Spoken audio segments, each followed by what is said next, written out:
कम नहीं आंकना चाहिए। और उसी तरह का गेम पीवी सिंधु का हमें देखने को मिला है। उन्होंने किसी खिलाड़ी को कम नहीं आंका, लेकिन कोर्ट में यह जरूर बताया कि मैं क्यों एक बेहतर स्टार हूं, बेहतर ओलंपियन हूं, 2 बार की ओलंपिक्स मेडलिस्ट हूं, ये उन्होंने अपने गेम से बताया है। लेकिन अब प्री क्वार्टर फाइनल और उसके बाद फाइनल, 3 सीढ़ियां और पार करनी है। और ये सीढ़ियां सेमीफाइनल्स एंड फाइनल्स, ये सीढ़ियां पार हो जाएंगी तो उसके बाद ही जो मेडल की क्लैरिटी है वो भी हमारे सामने आएगी। और ये जो रास्ता है पीवी सिंधु का अब आसान नहीं होने वाला है, नहीं। ये मुश्किल है। लेकिन मैम ये जो 2 मैचेस पीवी सिंधु ने खेल लिए हैं ग्रुप के, अब वो आगे अपने 3 मैचेस खेलने के लिए कितनी प्रिपेयर्ड हैं? जो कहते हैं कि अक्लिमेटाइज हो चुकी हैं, सब कुछ उन्होंने रीड कर लिया है। ड्रिफ्ट अगर होगा तो एसी, क्योंकि अंदर एसी चलता है, तो कैसे अपने शॉट्स को खेलेंगे? अब हम एक तरह से माने कि अब पूरी तरह से जम गई हैं। बिल्कुल, एब्सोल्युटली सारे प्लेयर्स, खाली नॉट इवन सिंधु, एवरीबडी जो टॉप प्लेयर्स होते हैं, they get used to it. And अभी जो स्टेज आ गया है, उस स्टेज में एवरीबडी इज इक्वल।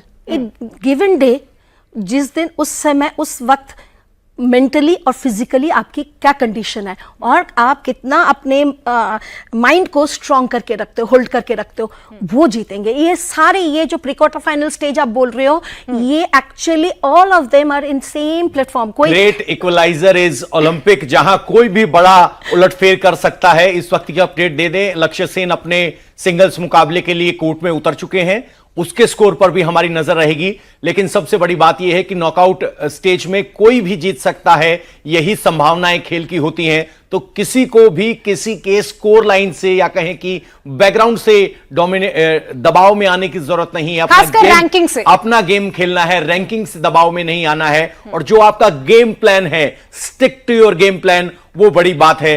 मैम, क्या यही अप्रोच ठीक होगी? अपने गेम प्लान के साथ जाएं, गेम प्लान के साथ, और अपने नर्व्स को, no tension, they should go free mind, कि कोई टेंशन नहीं, कोई प्रेशर नहीं है। तभी अगर प्रेशर रखेंगे तो फिर बैक ऑफ द माइंड के वो प्रेशर वो गेम में मतलब दबाव बन जाता है, तो फिर आप अंडर परफॉर्म करते हैं, साइकोलॉजिकली वीक हो जाते हैं। जैसे मनु वाकर ने क्या बोला, हमारे यहाँ पे मैं बिल्कुल एग्री करती हूँ।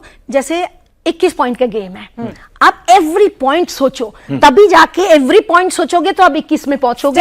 Step by step every point, don't think ultimate result क्या है, वो जीतना हारना वो भूलना चाहिए। तो step by step every point आप सोचो, तभी एक्यूमुलेट होके आप 21 में जीतोगे। Success lies in the journey, not in the destination.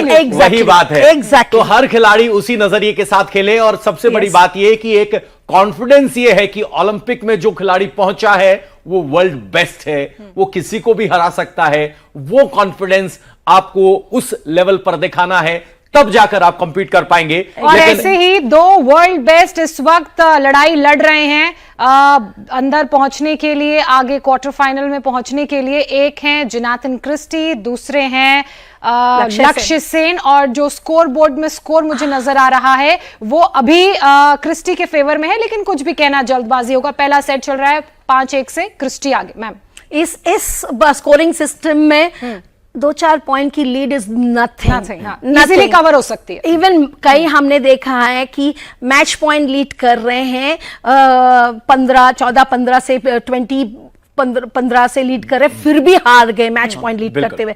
इस स्कोरिंग में मतलब एनीथिंग कैन हैपन। कल जापान और यूएसए का बास्केटबॉल मैच हो रहा था। जापान लीड कर रहा था, लास्ट के 3 मिनट बचे थे। लास्ट के 3 मिनट में यूएसए ने ऐसा पलटफेर किया कि जापान नीचे आ गया, यूएसए ऊपर चला गया। तो मतलब वही बात है कि कोई भी मोमेंट आखिरी मोमेंट नहीं होता और किसी भी मोमेंट आपका गेम बदल सकता है। कुछ इसी तरह की तस्वीर हमें देखने को मिल रही है, क्योंकि इतने ट्रेंड हैं ये खिलाड़ी, इतनी प्रैक्टिस करके आए हैं, इतनी स्ट्रेंथ जनरेट करके आए हैं, अपने स्किल सेट पे इतना काम करके आए हैं।